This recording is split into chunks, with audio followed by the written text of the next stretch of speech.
Hello, আসসালামু আলাইকুম সবাইকে। সবাই কেমন আছেন তা কমেন্টে জানাই দিয়েন। আর আমার এই ভিডিওটা যদি ফেসবুক পেজ থেকে দেখে থাকেন তো ফেসবুক পেজটাকে ফলো দিয়ে রাখেন, আর যদি ইউটিউব থেকে দেখে থাকেন তো ইউটিউব চ্যানেলটাকে সাবস্ক্রাইব করে রাখবেন। আর আপনার জীবনকে দুর্বিষয় বানানোর জন্য 5টি কারণ, এটা সম্পাপুর মুখ থেকে শুনুন তার ভিডিও নিচে। তো চলুন ভিডিওতে। আজকের ভিডিওতে জানিয়ে দিব আপনার জীবনকে দুর্বিষহ করে এমন 5টি বিষয়। আমি সম্পাক্তার আছি নতুন এই ভিডিওটিতে। আশা করি পুরো ভিডিও জুড়ে আপনি আমার সাথেই থাকবেন। চলেন জেনে আসি কোন 5টি বিষয় আপনার জীবনকে দুর্বিষহ করে তুলছে। নাম্বার 1, অতিরিক্ত চিন্তা। একের উপর এক চিন্তা আপনি করেই যাচ্ছেন, কিন্তু ফলাফল শূন্য। যে চিন্তা কোনো রেজাল্ট আনতে পারে না সেই চিন্তা করা একেবারেই বৃথা। তো অতিরিক্ত চিন্তা বাদ দিন। নাম্বার 2, একটির পর একটি চাহিদা তৈরি করা। একটা চাহিদা পূরণ হওয়া মাত্রই আপনি নিজের মধ্যে অনুভব করছেন আরেকটা জিনিস দরকার। জীবনের প্রতিটা ধাপে ধাপেই আপনি চাহিদা বাড়াচ্ছেন। টাকা হাতে আসা মাত্রই আপনার চাহিদা উপরের দিকে চলে যাচ্ছে। নিজেকে স্থির করতে আপনি পারছেন না। একের পর এক চাহিদা তৈরি যদি করতেই থাকেন তাহলে আপনি কখনোই জীবনে ভালো থাকতে পারবেন না। নাম্বার 3, নিজের সুখের জায়গা হিসেবে অন্য কাউকে মনে করা।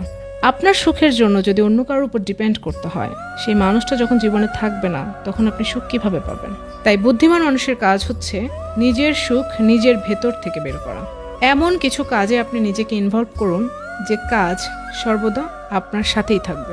এমন কোনো কাজকে ভালোবাসুন যে কাজ আপনি নিজের কাছে রাখতে পারবেন। কোনো মানুষের উপর নিজের খুশি যদি আপনি আটকে রাখেন তাহলে সেই মানুষটি কখনো আপনার জীবন থেকে চলে গেলে, হারিয়ে গেলে বা আপনাকে ইন্টেনশনালি কষ্ট দিলে আপনি খুব খারাপ থাকবেন। নাম্বার 4, সঞ্চয় না করা। সর্বদা মনে রাখবেন, টাকা মানুষের চিন্তাশীলতাকে বড় করে। টাকা মানুষের মনের ভীতি দূর করে। আপনি যতই ইনকাম করেন, দিন শেষে যদি সঞ্চয় করতে না পারেন সেটি আপনার জীবনকে দুর্বিষহ করে তুলবে। আপনি একের পর এক ভাবতে থাকবেন আমি এখন কি করব। পেছনে ফিরে তাকিয়ে যদি দেখেন 2 কোটি টাকা ইনকাম করেছেন কিন্তু সঞ্চয় 50,000 টাকাও নেই, কি হবে তখন? জীবন দুর্বিষহ হয়ে যাবে। নাম্বার 5, অন্যকে খুশি করার চিন্তা এবং অন্যদের ব্যাপারে নাক গলানো। আপনার জীবনের সাথে জড়িয়ে আছে অসংখ্য মানুষ। একজন খুশি হয় আম খেলে, একজন খুশি হয় কাঁঠাল খেলে, একজন খুশি হয় লিচু খেলে। আপনার কেনার সামর্থ্য আছে একটি মাত্র ফল। আপনি ওই 3 ব্যক্তিকে কি করে খুশি করবেন? অন্যের জীবনে শুধু শুধু নাক গলাচ্ছেন। পাগলেও নিজের ভালো বোঝে। আমার এলাকায় একটা পাগল ছিল, সারা দিন মানুষের কাছ থেকে টাকা চেয়ে এনে নিজের স্ত্রীর হাতে তুলে দিত। সে তো পাগল, সে তো চাইলেই রাস্তায় টাকাগুলো ফেলে আসতে পারত। পৃথিবীর প্রতিটা মানুষই জানে তার সিদ্ধান্ত কি হতে যাচ্ছে। এই পৃথিবীতে বসবাসকারী ম্যাক্সিমাম মানুষ তাদের নিজেদের সিদ্ধান্ত নিজেরাই নেয়, কিন্তু অনেকেই মনে করে আমি তাদের সিদ্ধান্ত তৈরি করে দেব, আর তাই সব বিষয় নাক গলাতে থাকে। নাক গলাতে গিয়ে অন্য মানুষের পেরেশানি নিয়ে সে চিন্তা করতে থাকে। হাজারেরা চিন্তা ঘাড়ের উপর নিয়ে নিজের জীবন দুর্বিষহ করে। যে 5টি বিষয় বললাম গুনে গুনে মনে রাখবেন। এই বিষয়গুলো আজকে থেকে জীবন থেকে সরিয়ে ফেলুন। নিজের এই দুর্বিষহ ভারী জীবন বয়ে বেড়ানোর চেয়ে এই 5টি বিষয় বাদ দিন, ভালো থাকুন। আমি সম্পাক্তার আজকে ভিডিও থেকে এখানে বিদায় নিচ্ছি।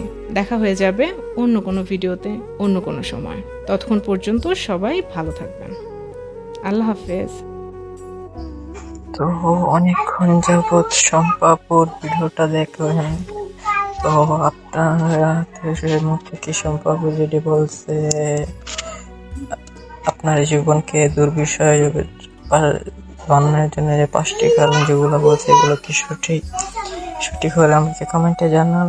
আর আপনারা যদি আমার ভিডিওটা ফেসবুক পেজ থেকে দেখে থাকেন তো ফেসবুক পেজটাকে ফলো দিয়ে রাখুন। আর যদি ইউটিউব থেকে দেখে থাকেন তো ইউটিউব চ্যানেলটাকে সাবস্ক্রাইব করে রাখুন। আর সবাই সুস্থ থাকবেন, ভালো থাকবেন। আল্লাহ হাফেজ।